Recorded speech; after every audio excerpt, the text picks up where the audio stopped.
Hello, everyone. So I'm going to wait to see if anyone joins us.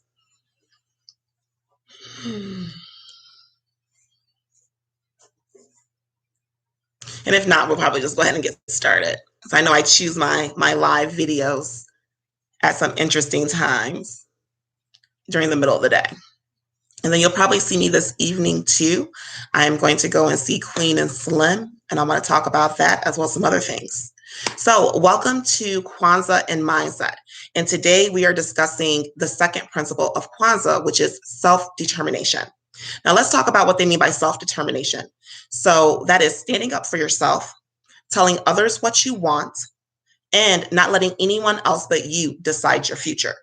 Now, if I was to look at that from an African American standpoint, let me see, because the mindset is a little different sometimes for certain people, depending on how they were raised. I'll put that out there. So if I was to look at that from personal experiences and as an African American, if I was just to work, if I'm working with someone who's like, I'm switching over from one mindset to another, many times African Americans are kind of sometimes told about themselves, or they're schooling you about yourself in Black culture. So there's several ways to look at that. Now when I look at that from an entrepreneur standpoint, a lot of people let other people talk them out of things. I participated, one of the reasons why we're starting late, I participated in a video for a business that I do, and it was a training from one of our top earners, Eric G. And he was talking about the haters and the naysayers. Like, he was just so determined. He had his own self-determination to just win and to prove everyone wrong. And one of his questions to us, and I wrote this down, and I had to think about this. One of his questions was, what he said was, before the biz flips, most people let the dream killers talk them out.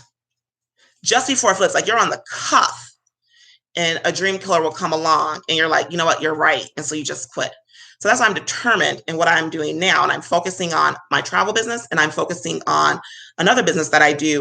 And I'm not letting anyone deter me. I don't even care. Other people are coming at me with game plans. And I'm like, you're trying to game plan for me for my business?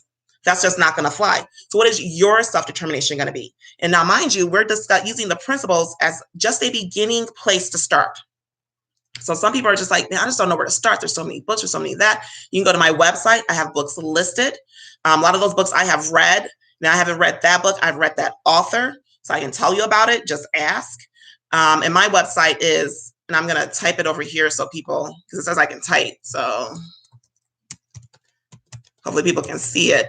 And you can check out I think it's under Books for Thoughts. That's what I have that link titled, Books for Thoughts. So that's my website that you can go to and see those books. But anyway, so looking at it from my own business standpoint, so we're looking at several things. So you got an African American mindset view, which a lot of times, like I said, people try to tell you about yourself and it's not cool and you don't know how to confront it.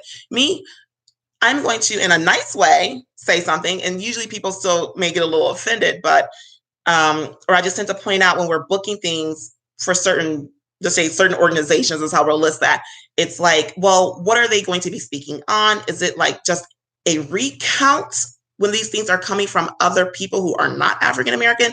Or is it going to be, you're going to sit there and try to tell me about myself and tell me, and who is it for? So if you're trying to educate, it could be for someone who may not have that knowledge, who's like me, or it could be for someone who does not look like me. So we're going with mindset. I tend to be, like I said, a different type of thinker. I tend to think outside myself versus inside myself only.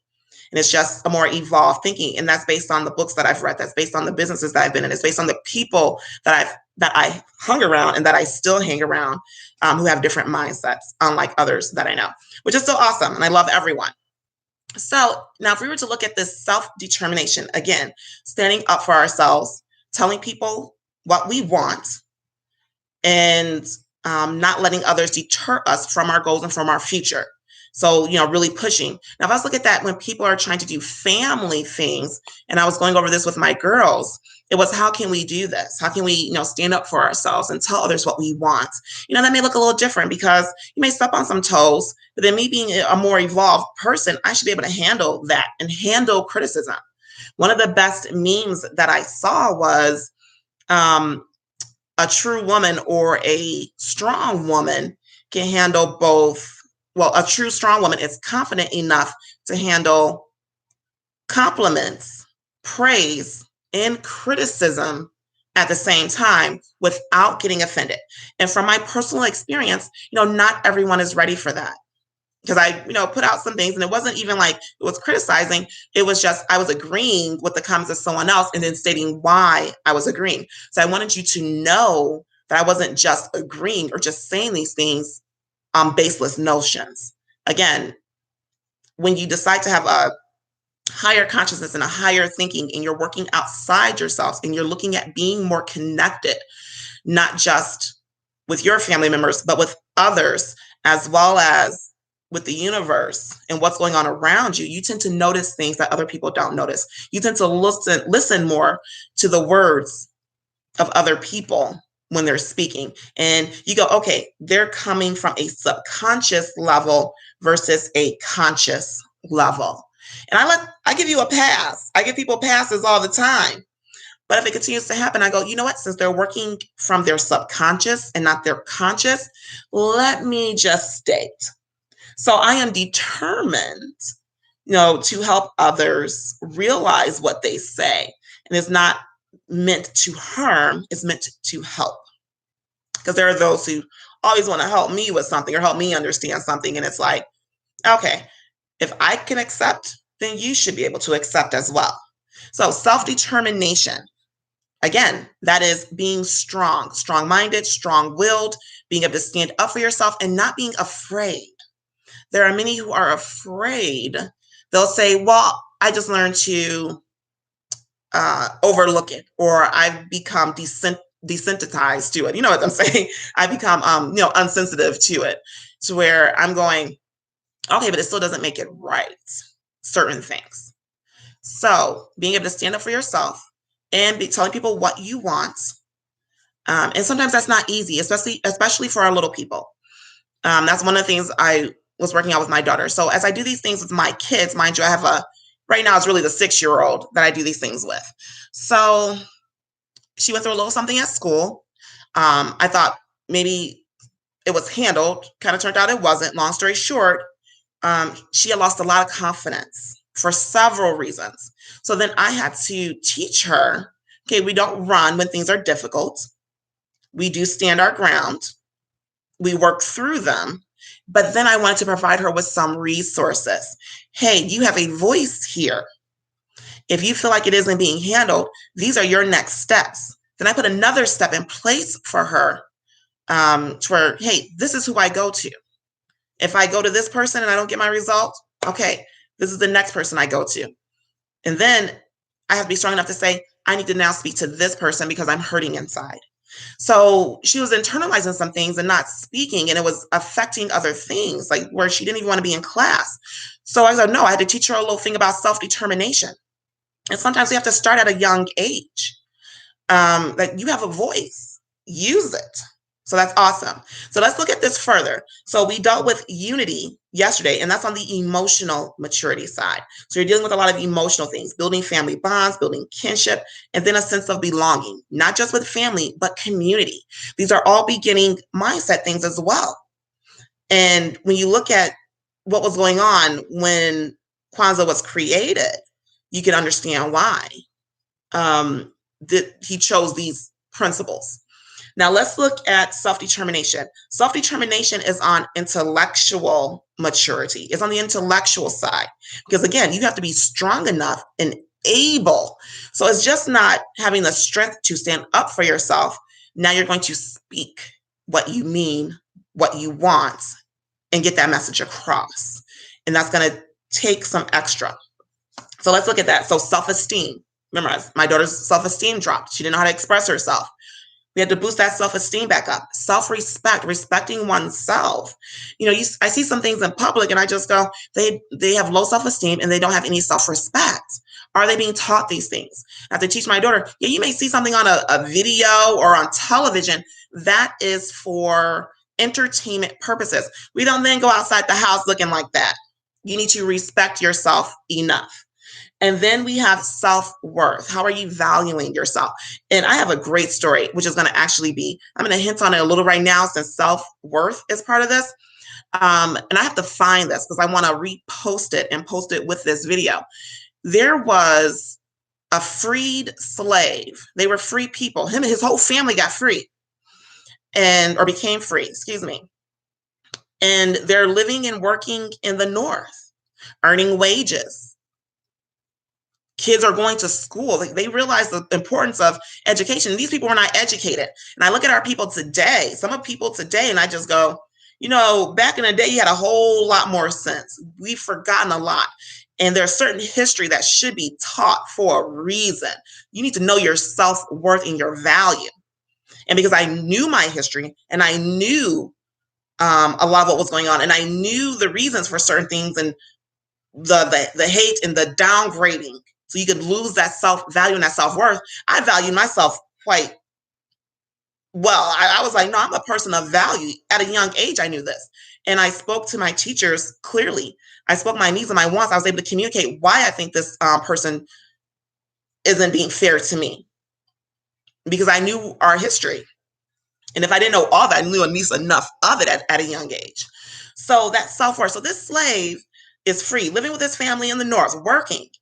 And the master reaches out. He knows where he's at, reaches out to him in the letter so he can read. So he was a little educated, could at least read and count money. Let me tell you, he could count. So he says, I want you back. That's how much of value he was. He reached out to him as a free person. I want to hire you back. Now, remember, that's a slave owner. And this slave was smart enough to go, And his response was so eloquent. I look back at most of these people had a 3rd and 4th grade education. And I look at these letters, how eloquent they're written. The words, the vocabulary. Wow. And the part of the letter that I want to go to, and I want to read this, actually, that's why I want to get it again. And it's going to be its own topic of knowing your self-worth. Not only does he know his self-worth, he did the math. So he says, we are earning wages. He says, thank you. And he says, and he wished the people on the farm, now a farm because they're free. The plantation is still going on. He wished them well. He says, but my wife is hesitant that you're going to do right by us. He says, we're in a good place. We're earning money, taking care of our families. Our kids are going to school. And then he has to ask, he goes, we need to know you're going to supply the same. He goes, right now, he goes, I earn, my wage is this. My wife's wage is this. Because he says, I want to know you're going to do right by us. We need to guarantee our wages, that we're going to get paid because we know our worth and our value. He goes, we're of value. We're good workers. We're good people. We do what's right. You want me back because you cannot find someone who did the work and did it as well as me. He was so nice. And then he goes, just to make sure you're going to make good by us, are you going to give us what our back wages are? Because now they're in the North, they're working. They knew they were doing free labor. He goes, we were free labor. We were working for no money. He goes, then he says, we put in this amount of time, this amount of work for you. At our current wages, you would owe us $11,000 plus. I said, damn, there's people today that don't even do the math on what they're worth.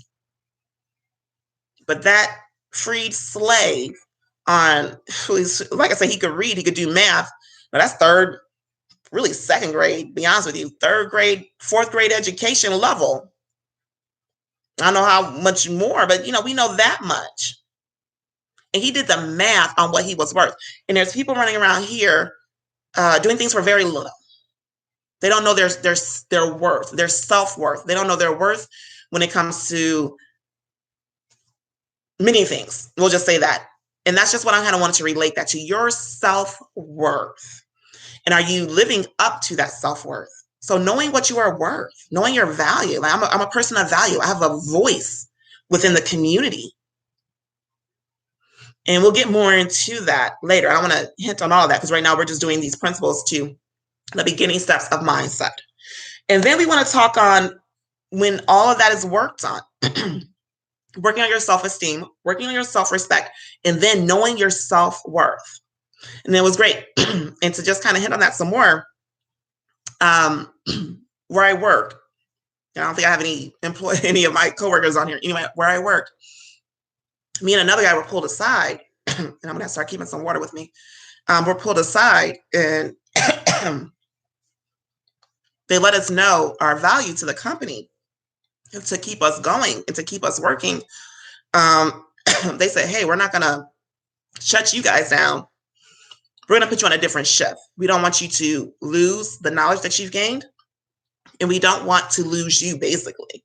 So we're going to keep you working as long as we can because you're key positions with us. And they liked us. We were of value. We came in. We've proved ourselves so far that we're going to come and work. Excuse me, 1 second.